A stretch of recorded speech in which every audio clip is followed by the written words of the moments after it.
ડેડિયાપાડા ઉજવણી સમિતિના કાર્યક્રમમાં અહીં ઉપસ્થિત તમામ વડીલો, માતા બહેનો, યુવાનો, ભૂલકાઓ, તમામ જે પણ ક્રાંતિકારી અહીં ઉપસ્થિત થયા છે, સૌને મારા સેવા જોહાર છે. ઉલગુલાલ જિંદાબાદ છે.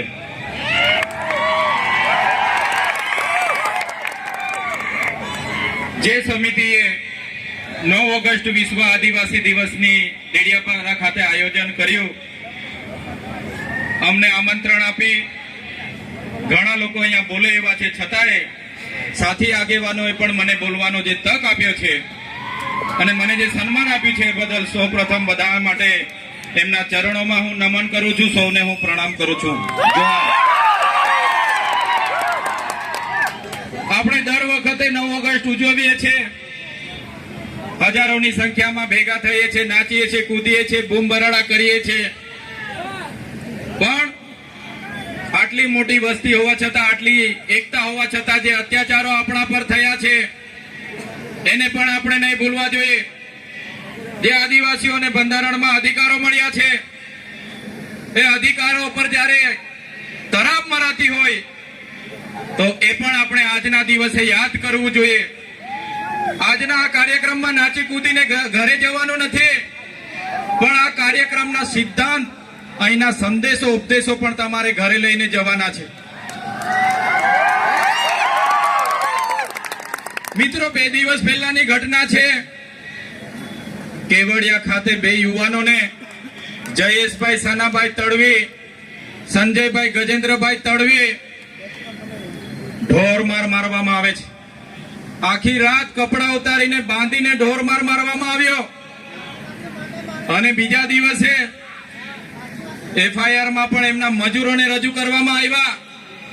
અને દુઃખ અમને ત્યારે થયું કે પોલીસ અધિકારીઓ એ યુવાનો મરણ થયા છતાંય એવું સ્ટેટમેન્ટ આપ્યું કે આ યુવાનો અહીંયા ચોરી કરવા માટે આવ્યા હતા. શું આદિવાસીઓ ચોર છે? કેવડિયામાં અમારી જમીનો છીનવાયેલી છે, અમારા લોકો વિસ્થાપિત થયા છે અને દુર્ભાગ્ય અમારું એ છે કે ત્યાં અમને ચોર સાબિત કરવામાં આવે છે. અમે ક્યારે સાખી નથી લેવાના. જે લોકોએ અમને ચોર કીધા છે, આવનાર દિવસમાં એનો જવાબ પણ એ લોકોએ આપવો પડશે, એનો ખુલાસો પણ એ લોકોએ કરવો પડશે. 13 તારીખે 5 દિવસનું બેસણું કેવડિયા ખાતે એ લોકોનું રાખ્યું છે એમના પરિવારોએ. ત્યારે એ લોકોની આપવીતી જોઈને, એ યુવાનોને જે રીતે મારવામાં આવ્યા એ જોઈને ખરેખર એટલી બેરહેમીથી આદિવાસી યુવાનો પર અત્યાચારો થયા છે. ત્યારે આ 13 તારીખે આજના મંચ પરથી તમને આહવાન કરું છું, કેવડિયા વાળા એકલા નથી, એમની સાથે ડેડિયાપાડાના લોકો પણ છે. 13 તારીખે આખું કેવડિયા અમે ભરી દઈશું. તૈયાર છો બધા? પોલીસના મિત્રોને પણ કેમ છું, ઘણા પોલીસ અધિકારીઓ આપણા સમાજના છે, એમને પણ હું આજના મંચ પરથી કેમ છું. તે દિવસે કેવડિયા જતા વચ્ચે નાકા આવશે ને તો તમે જાણો ને તમારું કામ જાણે. આદિવાસી સમાજ અંગ્રેજો સામે પણ ઝૂક્યો નથી. આજે ગોરા અંગ્રેજોને કાળા આદિવાસી અમે એટલા માટે ગર્વ અનુભવીએ છીએ, અમે અહીંયા અનાદિકાળથી વસીએ છીએ. અહીંના અમે મૂળ નિવાસી છે, મૂળ માલિકો છે. આજે અમને વનવાસી કહેવામાં આવે છે, વનબંધુ કહેવામાં આવે છે.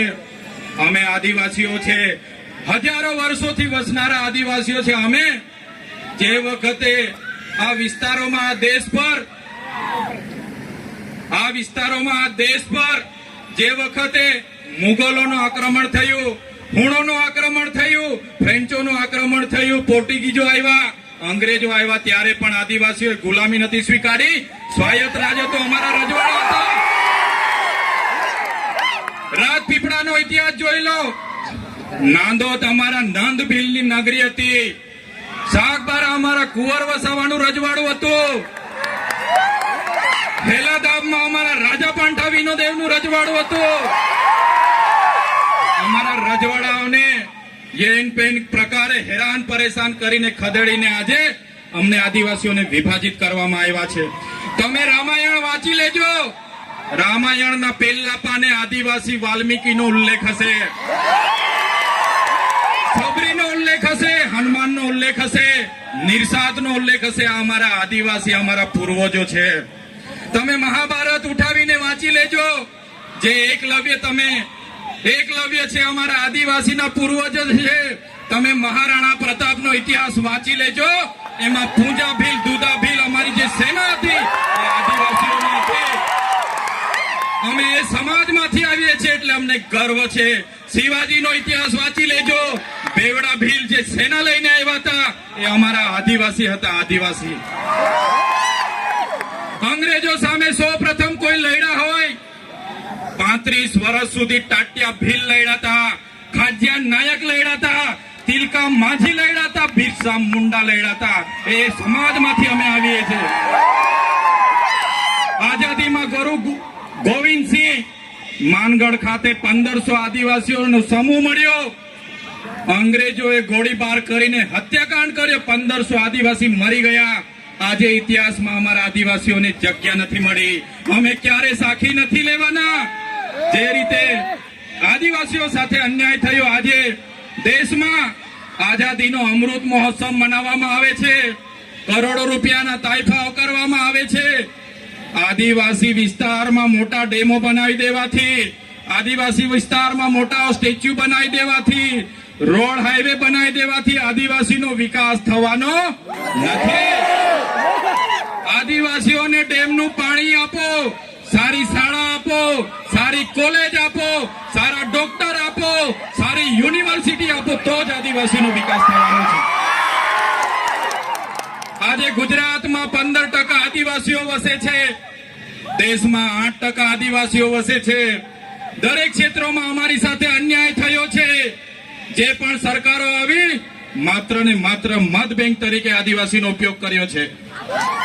આજે તમે કોર્ટમાં જજો, કોર્ટમાં જે જજો બેસે છે, આજે ગુજરાતમાં અમે 15% છે તો 100 જજમાંથી 15 જજ આપણા હોવા જોઈએ કે નહીં હોવા જોઈએ?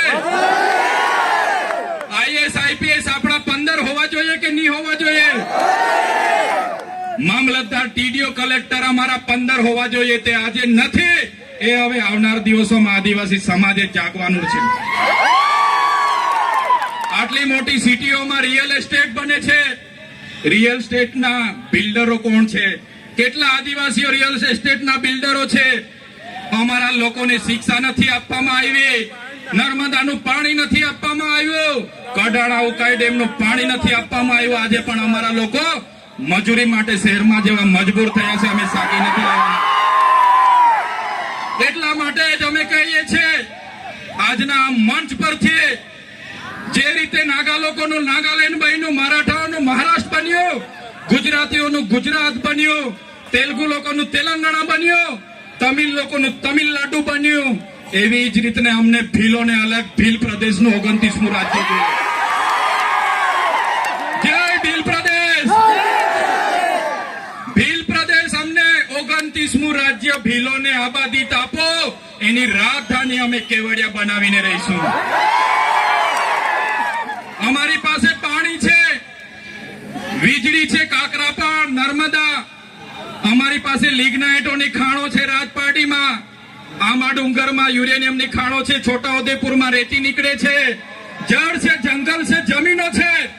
અલગ રાજ્ય અમને આપી દો, અમે અમારા આદિવાસીઓનો વિકાસ કરી લઈશું. જે અમારો ભીલ પ્રદેશ હતો, દેશ આઝાદ થયા પછી આદિવાસીઓને વિભાજિત કરી દેવામાં આવ્યા છે.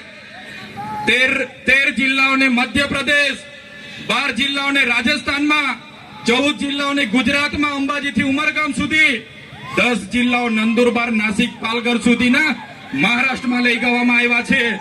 આજે પણ અમારો મહારાષ્ટ્ર, મધ્યપ્રદેશ અને રાજસ્થાન સાથે અમારી સંસ્કૃતિ સાથે છે, પરંપરા હરકી છે, રીત ભાષા હરકી છે.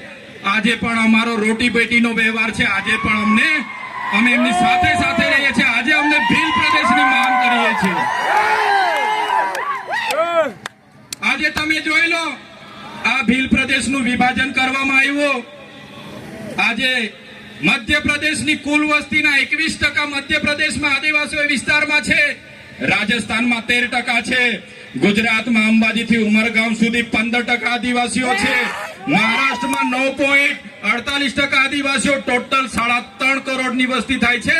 અમને અલગ બિલ પ્રદેશ આપો, અમે અલગ અમારા લોકોનો વિકાસ કરીશું. બંધારણમાં જોગવાઈ છે, આર્ટિકલ 3 તમે વાંચી લેજો. જે રીતના મહારાષ્ટ્રમાંથી ગુજરાત રાજ્ય બન્યું, આજે દેશ અને ગુજરાતનો વિકાસ થયો, પણ આદિવાસીઓનો વિકાસ નથી થયો. એટલા માટે અમે કહીએ છીએ કે અમેરિકામાં આપણા જેટલી વસ્તી નથી, છતાં પણ 50 રાજ્યો છે, જ્યારે ભારતમાં 28 જ રાજ્ય છે. તો 29મું રાજ્ય બનવું જોઈએ કે નહીં બનવું જોઈએ? બનવું જોઈએ. એની રાજધાની કેવડિયા હશે. આખું મંત્રીમંડળ અને મુખ્યમંત્રી, અહીંનું આખું અધિકારી ગણ, અહીંનું પોલીસ તંત્ર તમામમાં આદિવાસી હશે, તો જ અમારા આદિવાસીઓનો વિકાસ થશે. એટલા માટે જેટલા પણ અન્યાય અત્યાચાર થયા છે, ડેડિયાપાડા વાળાને એવું લાગશે, ઝઘડિયા વાળા સાગબારા વાળાને લાગશે, કેવડિયા વાળાને મારી નાખે, આપણે શું? પણ નહીં. આજે કેવડિયા વાળાનો વારો છે, કાલે માલસામોટ વાળા પણ તૈયાર રહેજો માર ખાવા માટે. એના પછી બે મોગરા વાળા તૈયાર રહેજો, બધાનો વારા પરથી વારો આવવાનો છે. એકલ દોકલ બધાનું કામ લેશે આ લોકો. એટલા માટે કેમ છું, કેવડિયા એકલું નથી, આપણે બધાએ 13 તારીખે કેવડિયા જઈને આપણી એકતા બતાવવાની છે. એમાં કોઈએ પાછી પાની કરવાની નથી. વિકાસની વાતો થાય છે અને આદિવાસીઓ સાથે અન્યાય થયા છે, ત્યારે અમે ક્યારે સાખી નથી લેવાના. આજે તમને એટલા માટે અમારે કહેવું પડે છે કે આપણા સમાજના લોકો પાર્ટી પક્ષમાં છૂટાછવાયા થઈ ગયેલા છે, અલગ અલગ સંગઠનોમાં, અલગ અલગ ધર્મ સંપ્રદાયોમાં, પણ કોઈ બી પાર્ટીમાં હોય, સમાજની વાત આવે ત્યારે આપણા બધા લોકોએ ભેગા થવું જોઈએ. આજે ભેગા નથી થતા, એ બડી દુઃખની વાત છે. દુઃખની વાત છે, આપણે ભેગા નથી થતા. અમે આ જાહેર મંચ પરથી કહીએ છીએ, જે દિવસે આદિવાસીઓના અવાજ બનતા અમારી પાર્ટી અમને રોકશે, એ દિવસે સૌથી પહેલા પાર્ટીના પાટિયા ઉતારીને અમે મૂકી દઈશું. અમારા સમાજ પહેલા, પછી પાર્ટીનો અમે વિચારીશું. આવનાર દિવસોમાં જ્યાં પણ આદિવાસી સાથે અન્યાય થશે, એ મહારાષ્ટ્ર હશે કે મધ્યપ્રદેશ હશે, આ આદિવાસી સમાજ માટે અમે લડી લઈશું. અને અમે એ જ ઉપદેશ આપણે આપીએ છીએ.